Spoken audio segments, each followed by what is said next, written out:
I think it's pretty safe to say that by far one of the most mysterious characters within the sequel trilogy has got to be the character of Supreme Leader Snoke that was first introduced by J.J. Abrams in The Force Awakens, that will now have a bigger explanation in Episode 9 by himself. This is Mike Zero. If you guys are new to the channel, do make sure to subscribe to see future Star Wars content.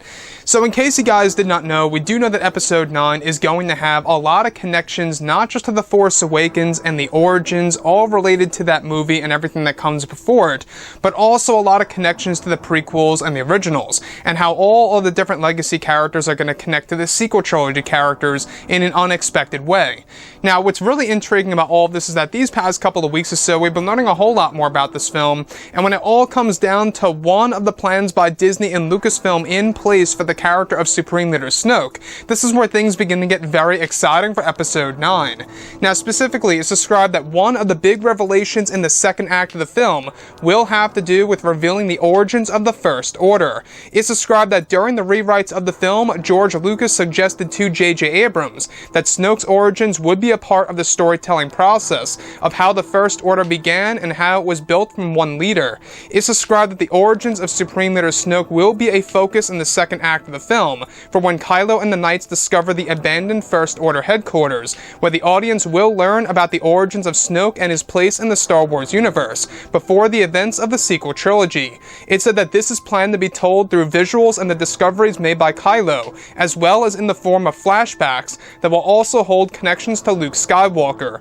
It said that Snoke's origins will have a connection to one of the main legacy characters, as well as besides Luke Skywalker, which implies that this would be Leia. Snoke's origins are also described to be used in a way that will set up Palpatine's role in the film and the connection between the two characters. So I want to go over a couple of parts about all of this. Now, the reason as to why I think that Snoke is such an interesting and fascinating character, at least to a handful of Star Wars, members and fans out there that went and actually saw The Force Awakens and The Last Jedi, I think the reason as to why there is a lot of, I guess you could say, a lot of curiosity about the character, because there's this backstory that we don't know about, and there's this backstory about him creating the First Order. Now, mind you, at the time in the 70s and the 80s, the same exact thing was actually a thing with Emperor Palpatine, where, you looked at the Empire and nobody really cared at that point in time about Palpatine and how he really rose to power. However, now that we're all used to the prequel trilogy that told the origins of Palpatine and exactly how he created the Empire, how he turned Anakin to the dark side and became Darth Vader, I think that's exactly why a lot of fans feel that it's needed for Snoke's backstory to be explained in the sequel trilogies, because, well, it's very unlikely at this point in time that we will get a prequel trilogy, if you will, to, of course, the events before the sequel trilogy.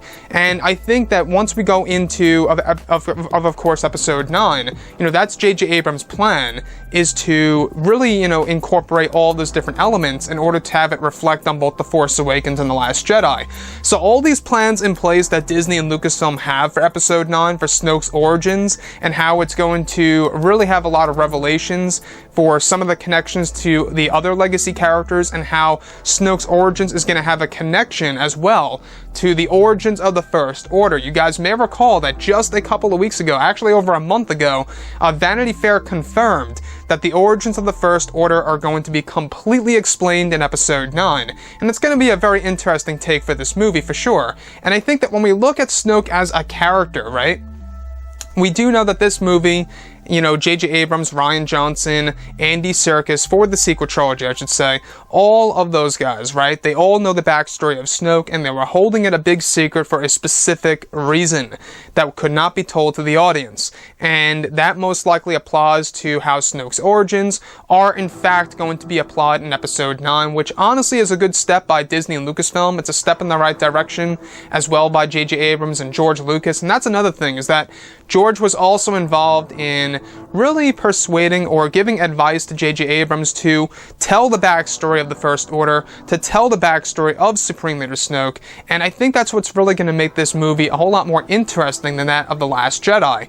You know, you would think that in The Last Jedi they would have touched on Snoke's backstory in at least 30 seconds time. All it really took was a couple of pieces of dialogue for Snoke to really talk a little bit more about himself and where he came from.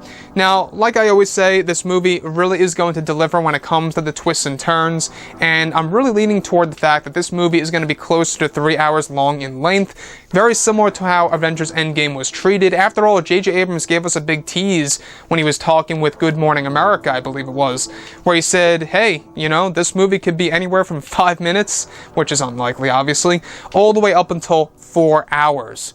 So that's what he said, anywhere from 5 minutes to 4 hours, and that's all he had to say.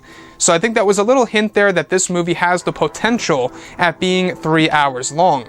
So anyways guys, drop a comment below, let me know what you think about all of this in the comments, and if you guys did enjoy the content for today, do make sure to drop a thumbs up on this video to support the channel. I thank you all so very much for the kind support, and I'll catch you guys next time.